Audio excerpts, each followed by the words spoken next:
Thank you for coming back to the channel. This is Joshua Carter with Red Cup Janitorial Services.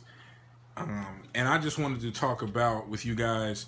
I know, like on the first video, I pretty much gave a quick rundown of what I do, how I started my business, but I'll tap on that here again really quickly.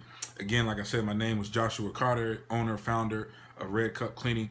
And what we do at Red Cup Cleaning is household cleaning, commercial, residential cleaning, janitorial services like floor care, excuse me. And we also, our specialty area, when I built this company off of, the foundation that I built this company off of is event cleanup and party cleanup. So if you have a wedding reception, a bar mitzvah, a networking event, we are the experts, hence the name Red Cup Cleanup. So a lot of things we do too. I started this business cleaning college parties, cleaning up after college parties. So like I said in the first video, I'm going to be giving you guys tips, guys and girls tips about how to effectively start your business in any area of expertise and janitorial work that you are, wanting to jump into. I have another channel where I give tips about, junk removal and things like that.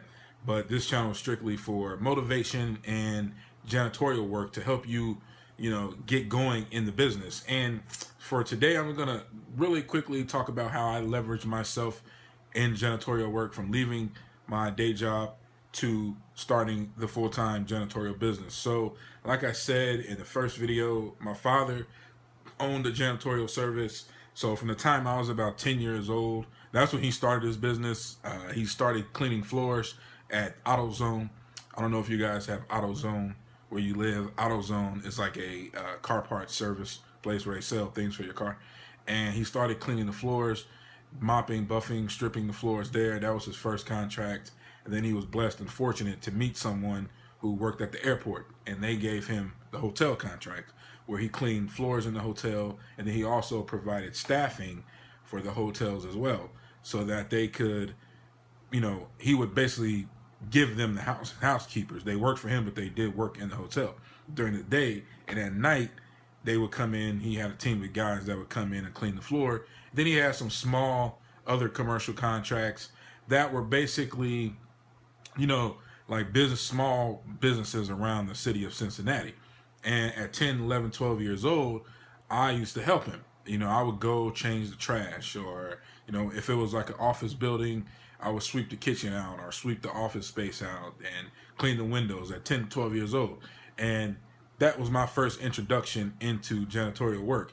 Now, after that, my parent, he sold his business off, and I was supposed to take over the business, but I wasn't ready. What I mean by I wasn't ready, not because I wasn't old enough, but I wasn't ready because mentally I didn't want to do that. I thought I was going to go on and work this great job and go to college, and not realizing that I still could have done that had I just went to college. But had I, just taken the ranks from him. But he sold his business. My mom and my father, they both moved to Florida, and he just did consulting for other companies, different types of companies.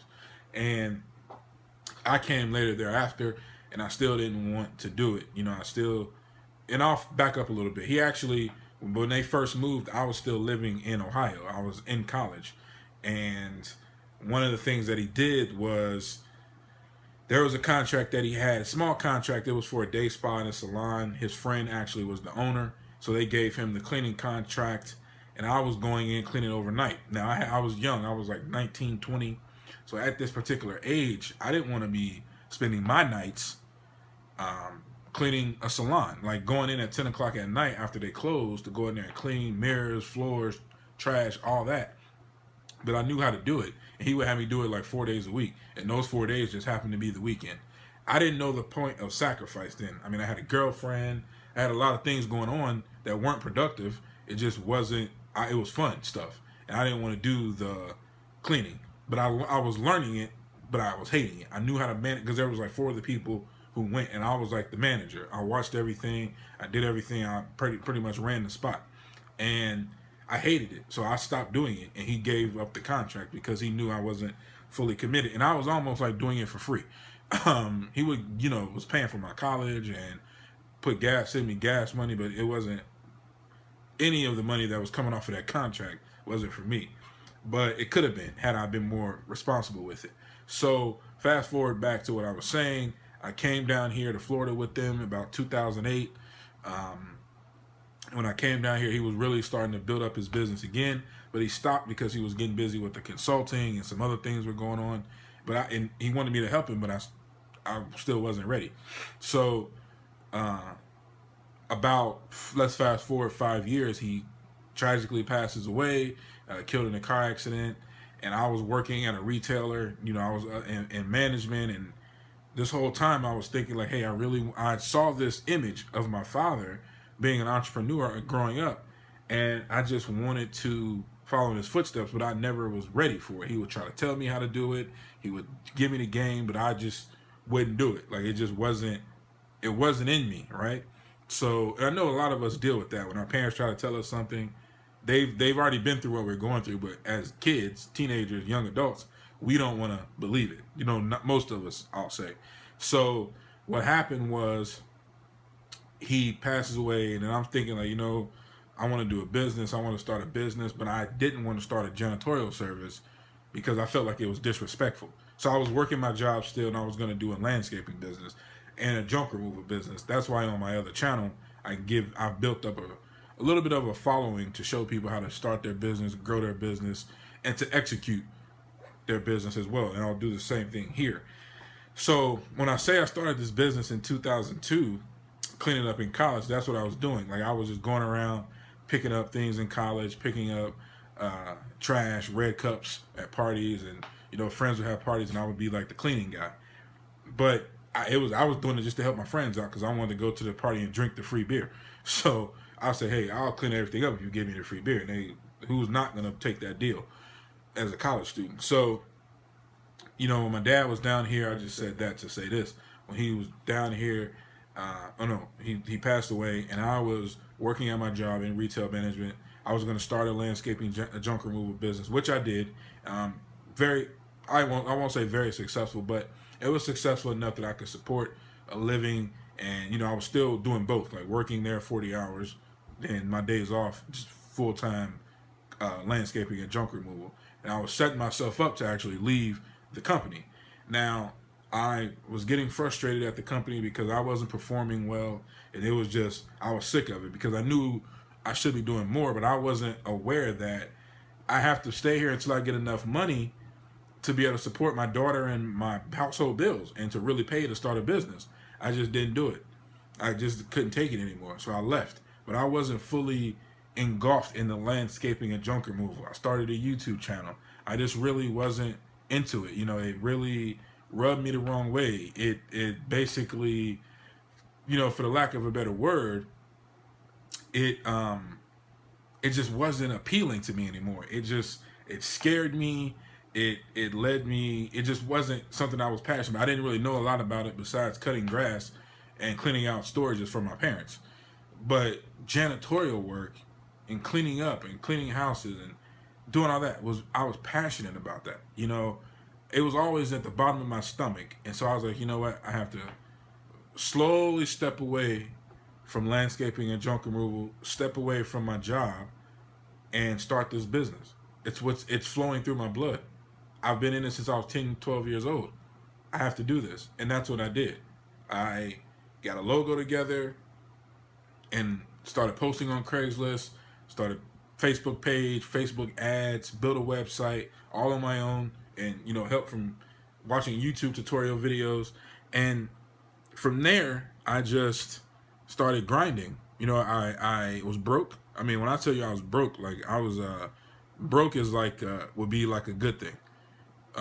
Both of my checking accounts had got shut down for being overdrawn for so long, and the money that I had physically had, I was buying like my business cards, and my mom let me stay with her for a little bit. She let me move in to avoid, the stress of trying to figure out paying rent and getting evicted. So like my lease went up, and I just, paid my last month rent with a couple of jobs I had still going from landscaping and junk removal. But I had literally shut down landscaping and junk removal because I was focused on building a janitorial business. And when I shut it down, I had like $1,000 saved that put away for my business. So I had to put that $1,000 into my cleaning business, as far as like flyers, and I went out and bought like a nice mop cart and things like that, trash bags. So, and you know, some marketing tools. Like I put up a good couple Facebook ads, let those run, then the money was gone. Like it lasted maybe 2 weeks and I was dead broke. So it's possible to start your business being dead broke. A lot of people are going to ask, you know, well, how do you start your business being dead broke? And you have to just be hungry. Like I said, I never once took a day off. To this day, I haven't taken a day off.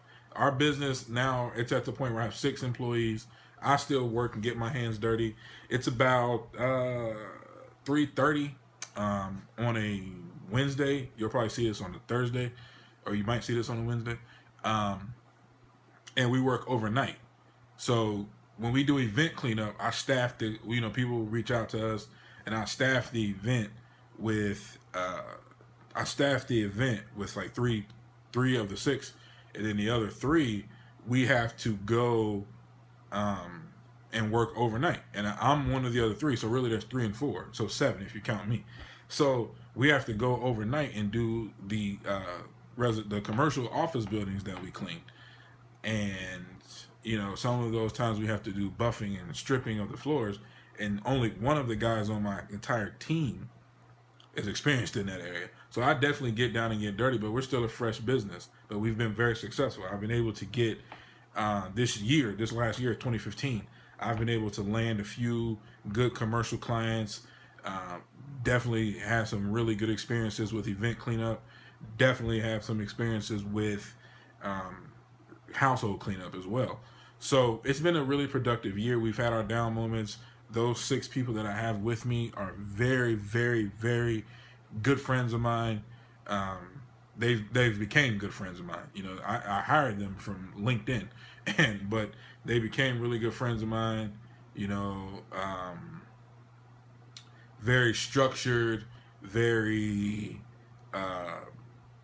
structured, very helpful, and just important people. So when I left my job, I'm going to say this real quick. When I left my job, I left to start my landscaping and junk removal business. I left my own business of landscaping and junk removal to start my passion. And I didn't have any money. I had those $1,000, but like I said, that's 2 weeks. I had to move in with my mom. What I want to tell you is, if you want to start your cleaning business, you have to be passionate about it. You have to be willing to work overnight. You know, we work overnight when we do the hotels and the office buildings. We go in at 11 o'clock. I haven't had a day off this entire year. And that's what it takes. You know, it takes I'll say it takes getting uncomfortable. It doesn't take being broke, because if you can, avoid being broke at all costs. But it takes being a little uncomfortable, where you might have some sleepless nights. You might, if you're still working at your day job and you go to work at night, you might just have days where you don't go to bed. You just go to your 8 to 5 and you come home, eat dinner, spend time with the family, and 11 o'clock you're out the house to go get your business going. So with that being said, I hope that you guys stay tuned for what's to come on this channel. I hope that kind of made sense with how I made the transition into janitorial, how I was able to leave my job to start a business, to leave another business to start my passion, and show you all what it comes with. So there'll be some things that'll come along, some ebooks, some courses I'll do, some coaching I'll do, and I hope that you guys stay tuned. I hope you watched all this.